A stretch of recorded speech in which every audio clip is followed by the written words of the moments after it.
आजच्या ठळक बातम्या। राजधानी दिल्लीत मोठ्या राजकीय घडामोडी। कोळी समाजाच्या उपजीविकेवर विकासाचे काळे वादळ। लवकरच आमचे सरकार येणार, भास्करराव जाधव यांचं वक्तव्य। जिल्हा परिषद शाळा सराठा नंबर 1 बेस्ट स्कूल पुरस्काराचे मानकरी। मालवणात माजी सैनिक विश्रामगृहावर झाड कोसळून नुकसान। रंगीबेरंगी राख्यांनी दापोली बाजारपेठ सजली। आता पाहूयात बातम्या सविस्तर स्वरूपात। राजधानी दिल्लीत राजकीय घडामोडींना वेग आला आहे। काल महाराष्ट्राचे उपमुख्यमंत्री एकनाथ शिंदे राजधानी दिल्लीत होते। त्यांनी गृहमंत्री अमित शहा यांची भेट घेतली आणि त्यानंतर त्यांनी मुंबई महानगरपालिका निवडणुकीत महायुती म्हणून निवडणूक लढवणार असल्याची घोषणा केली। काल उद्धव बाळासाहेब ठाकरे आणि शरदचंद्र पवार यांचीही भेट झाली। आज राजधानी दिल्लीत काँग्रेस पक्षासोबत आघाडीच्या घटक पक्षांची सभा होत आहे। या सभेला उद्धव ठाकरे उपस्थित राहणार आहेत, त्यामुळे राज्यातील निवडणुकांची दिशा आजच निश्चित होणार आहे। ठाणे जिल्ह्यातील पारंपरिक मासेमारी करणाऱ्या कोळी समाजाच्या उपजीविकेला विकासाच्या नावाखाली मोठा धक्का बसत आहे। खाडी आणि खाजम क्षेत्रामध्ये झपाट्याने चाललेल्या शहर विकास, बंदर प्रकल्प, खाडी भराव आणि औद्योगिक अतिक्रमणामुळे मासेमारीसाठी आवश्यक असलेले नैसर्गिक पर्यावरण दिवसेंदिवस नष्ट होत चाललं आहे। त्यामुळे शतकानुशतकं चालत आलेला कोळी समाजाचा पारंपरिक व्यवसाय धोक्यात आला असून रोजगाराचा मुख्य आधार हरवला जात आहे। या पार्श्वभूमीवर अखिल भारतीय कोळी समाज नोंदणीकृत दिल्लीच्या ठाणे जिल्हा शाखेतर्फे जिल्हाधिकारी यांना आज निवेदन देण्यात आलं। राष्ट्रीय मत्स्यपालन धोरण 2020 चा संदर्भ देत पारंपरिक मासेमारीस पूरक वातावरण निर्माण करण्याच्या मागण्या या निवेदनात मांडण्यात आल्या आहेत।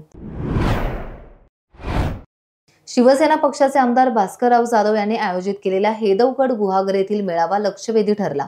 या मेळाव्यात बोलताना आमदार भास्करराव जाधव म्हणाले, लवकरच आपलं सरकार येणार आहे आणि मी मंत्री होणार। मंत्री झालो नाही तर येत्या हिवाळी अधिवेशनात विरोधी पक्षनेता 100% होणार।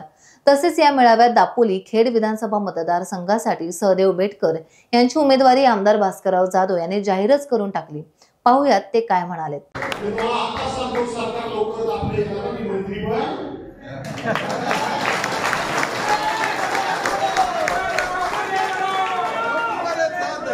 मंत्री नाही झालो तर येत्या पावसाळ्यामध्ये आपल्या हिवाळी अधिवेशनामध्ये नागपूरमध्ये विरोधी पक्ष नेता म्हणून होणार।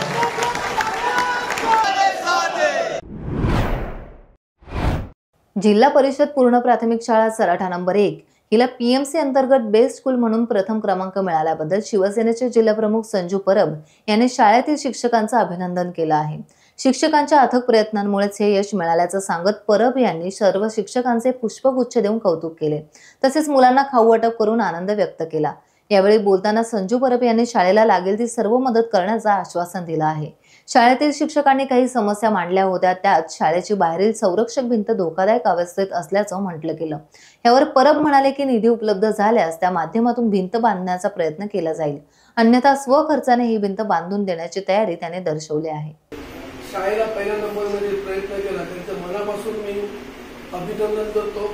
असंच तुम्ही काम करत आणि बाळवट यांनी आणि सरपंचांनी खंत करून दाखवली की ती भिंत आहे, ही भिंत पडायला आलेली। तर विचारत ही जी जमीन आहे ती देवस्थानची आहे, त्याच्यामुळे काय करता येत नाही तर त्यांनी म्हटलं तर मी जास्तीत जास्त ती जी भिंत आहे एक खासदार वापरता येतो का, आमदारांनी वापरता येतो का, आणि त्याच्यातनं जर काय नाही झालं तर मी स्वतःची भिंत बांधून स्वखर्चाने।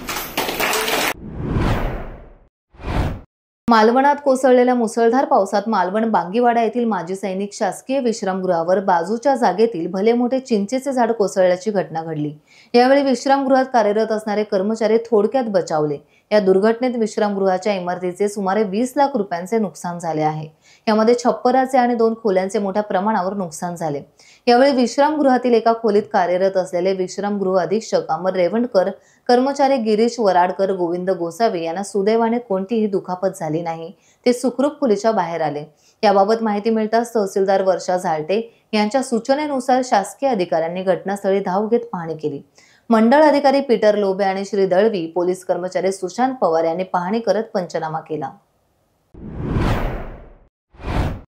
बहीण भावाचे अतूट नाते अधिक वृद्धिंगत करणारा सण म्हणजे राखी पौर्णिमा। हा सण अवघ्या 2 दिवसांवर येऊन ठेपला असून शनिवारी दिनांक 9 ऑगस्ट रोजी तो साजरा होणार आहे।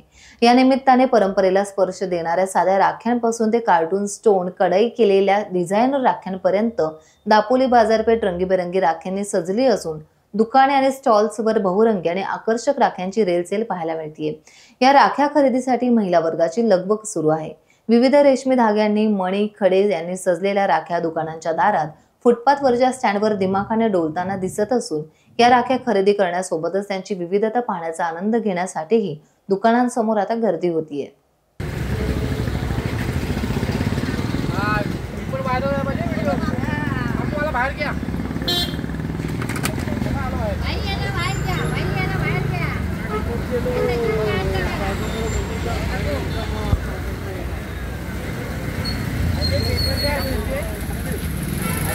टाइम्स डिजिटलला लाईक करा, शेअर करा, सबस्क्राईब करा आणि बेल आयकॉन दाबायला विसरू नका।